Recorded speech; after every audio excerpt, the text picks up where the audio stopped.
The lettering is actually marked on the stone in pencil, and it's then cut out using a hammer and chisel.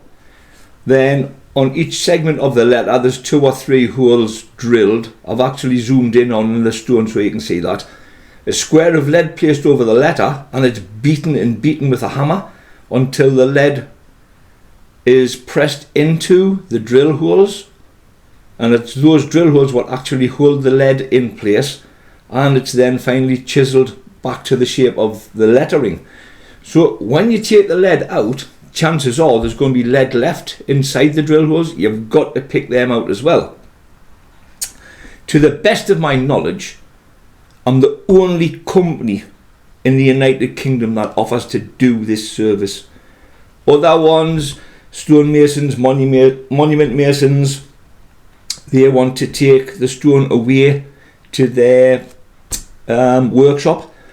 To do that, you need to apply for permission to your local authority, which costs you once again. So enjoy this video. Out of camera shot, I'm preparing the polisher with 50 grit diamond discs, and from the 50 I move up into 60, then 100, 200, 400, 800, 1200, 2000, 3000, and if the stone's still got a slight rough feel, 10,000.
That was dusty. I should have been wearing my dust mask and safety spectacles at this time. Unfortunately, I had forgot to take them with me, but I would advise anybody that's thinking of doing this, wear one please.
At this point, I've actually been on with a 50 grit diamond disc for approximately 3.5 hours, and there's still maybe another hour to go. That's only on the 50s.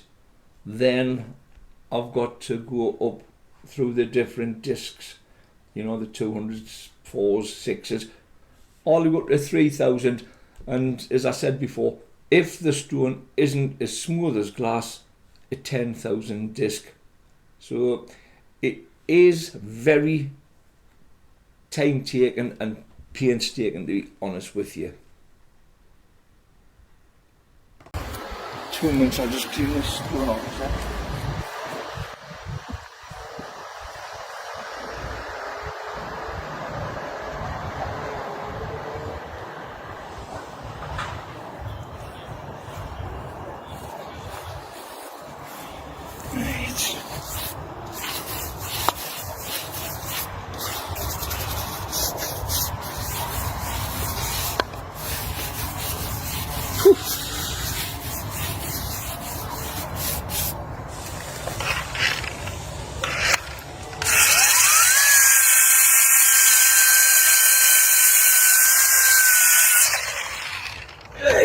Need some water.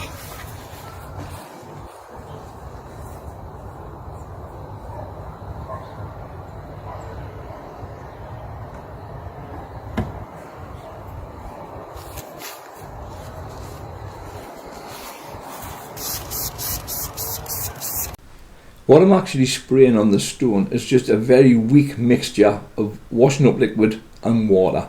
It just helps to keep the dust down. It also helps to take the dust off, and it keeps the pad moist.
At this point, this is where the roughness is coming off the stone.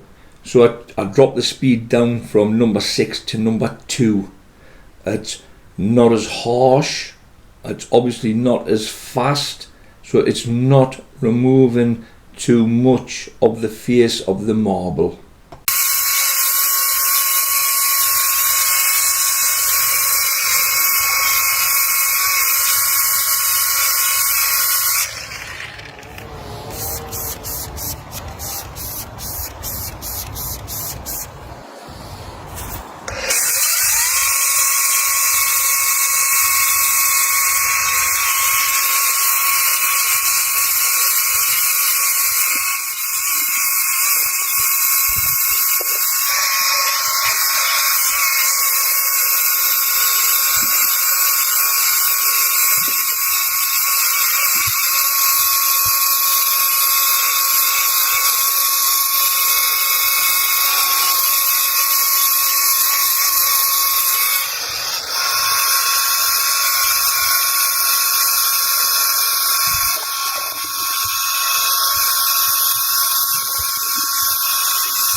So as you can see, there's a massive difference to the stone already, yet it's still at stage 1. I just thought I'd mention this as passing interest. The lady who contacted me had been in touch with 3 different stonemasons, and they all gave us 2 options: renew the stone or have the stone removed and recut and re-leaded. The cheapest option was to renew the stone. Something like that marble stone, you're probably looking in the region of about £1,800 to £2,500, and the masons wanted just over £3,500 to take the stone away and recut it. Obviously my price was nowhere near either of those options. At the moment I'm just rinsing this off with a garden pressure washer, just clean water.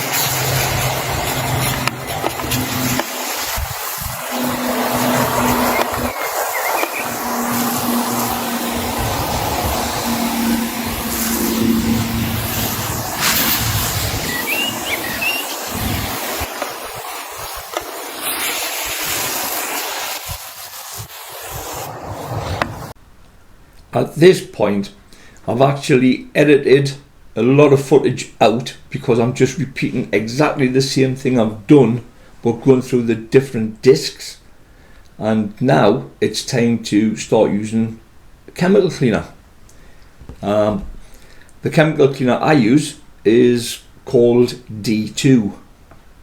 I normally buy it in bulk. I get it imported from America, but you can buy it I believe on eBay, but it works out about £35 for just under a litre. Average headstone like that takes about 4 to 6 bottles. With the D2 you actually spray it on quite liberally and you leave it 10-15 minutes. You then come, you give it a quick spray, and you use a very soft bristle brush to get into the lettering and all the little intricate pieces, and then you can rinse it off and see what it actually looks like. Then add more D2. Please be aware, do the front, the back, both sides and top of the stone, then do all of the plinth as well.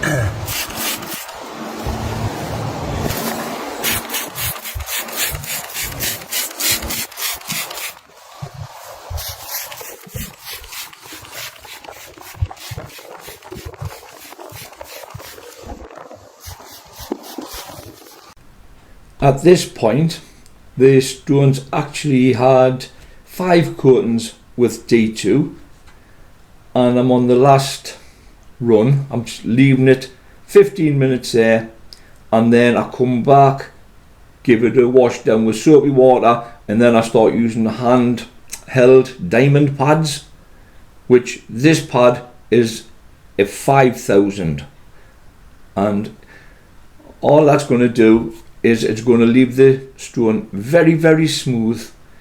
And I'll also then go over it with a 10,000. That'll be perfectly smooth, ready to have a sealer put on the actual stone.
So just like sandpaper, you go through the discs.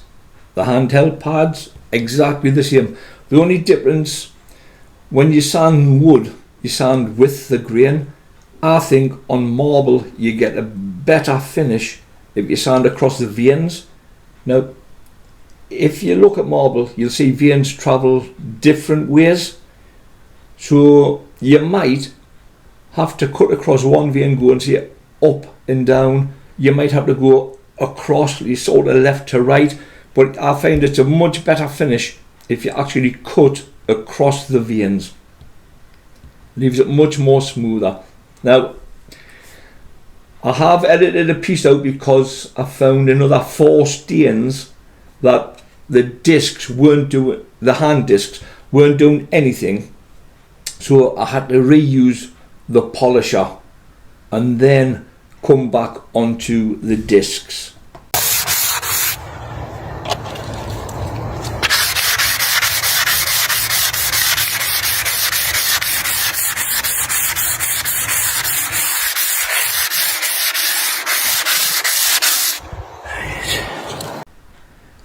So now I'm actually going to clean the edges of the lettering. I'm using just a 3000 disc, and what that'll do, pardon me, that will help to cut the edge clean again. Obviously, once I've used that to cut the edges clean again, I will then go back over it, probably with just the 5000 disc. The rest of the stone has all been done in 10,000, you know. So basically it's like touching clean glass. But you do have to be careful on the edges of the letters. You don't want to damage or say cut into the actual letter itself. You want to try and leave it a nice flat finish on the edge of the lettering. Once I've finished using the hand pads, I then go back to the polisher, but I use a wet disc, and I would do the 5000 grit, but then I go over that with the 10,000. But bear in mind, this is a wet polish. You know, anything that the dry polish does, it makes the stone lovely and smooth, but it can leave behind tiny little microscopic fissures, and you don't want that. So you use the wet disc, and that actually cuts that all out. Any fissures left, it takes them out. I can't stress enough, do not leave fissures in the stone.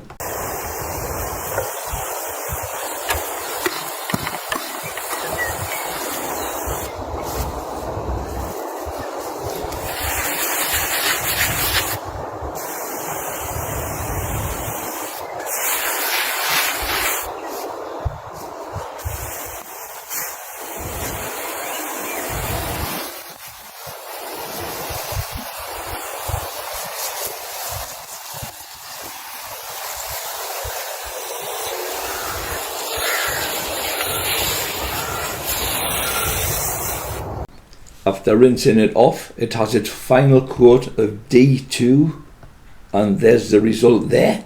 It's now ready to be sealed. I'll get it.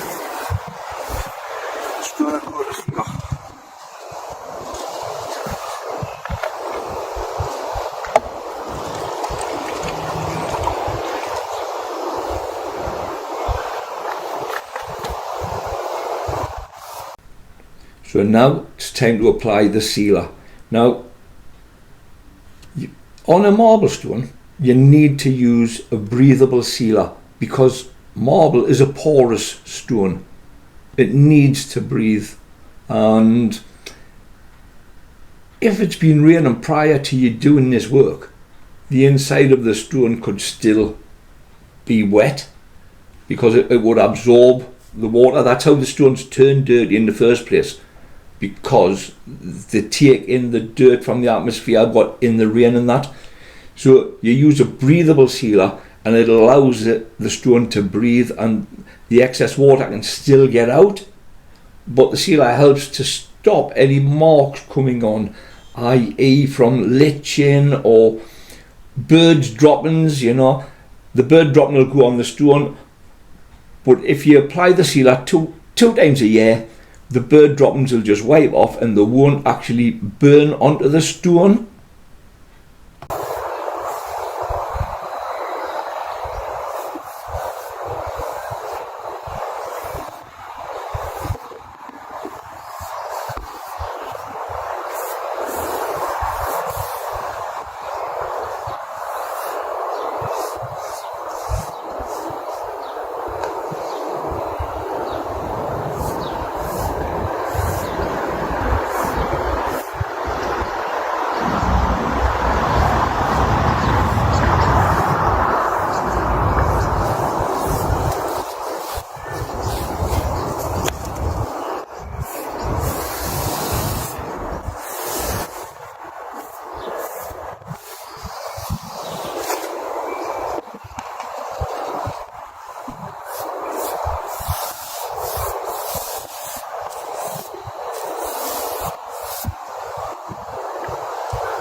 When applying the sealer to the stone, try not to let the sealer build up like a froth, and make sure you get it into all the lettering, because this will actually help you when you come to putting on the barrier coat and to actually do the lettering. So make sure you get it into the lettering properly.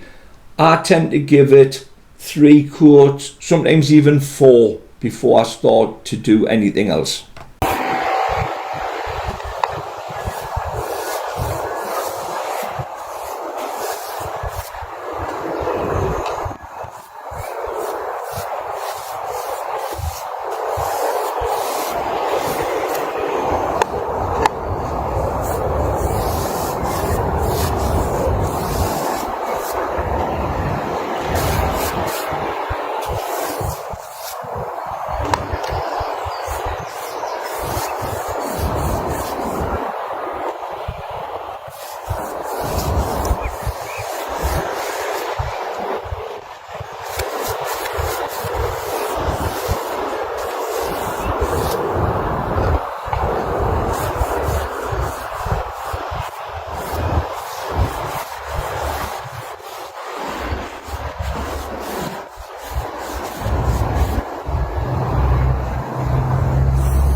I just want to add, the reason you don't want the sealer frothing and foaming is because when you put it on the stone, you put it into the lettering, or if you've got anything cut into it, such as the flower at the top of this one, when it dries on the stone as a bubble, it creates an air pocket. So when you come to do your lettering, the black can actually seep into the stone, and when the lettering's finished, when you look back, you look and you'll see marks that have bled into the actual stone. Hence, that's why you don't want any sort of foaming or frothing on the sealer.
If your headstone backs onto another headstone, don't forget to check the back of your headstone for stains and marks.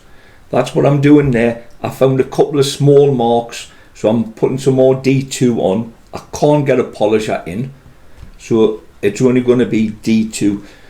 Please remember, if you get anything on someone else's gravestone, wash it off and dry it off with a cloth, please.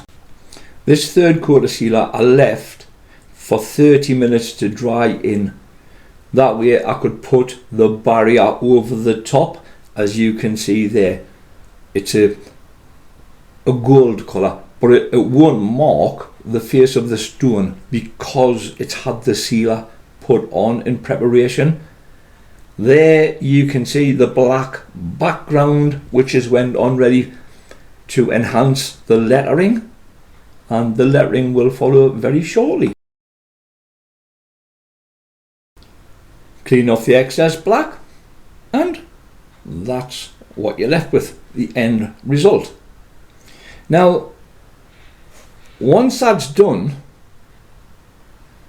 and the black is perfectly dry, I tend to give it another 2 coats of sealer, and I arrange with the customer I'll go about once or twice a year to put the new coats of sealer on it. It just helps keep the stone in tip-top condition. So, as you can see, that's the end result. The customer was over the moon. She saved an absolute fortune, and it was done in 3 days, where I believe the stonemasons had told them 4 to 6 weeks. So, thank you for watching, and if you want to leave a comment telling us what you think, it would be appreciated. Thank you very much.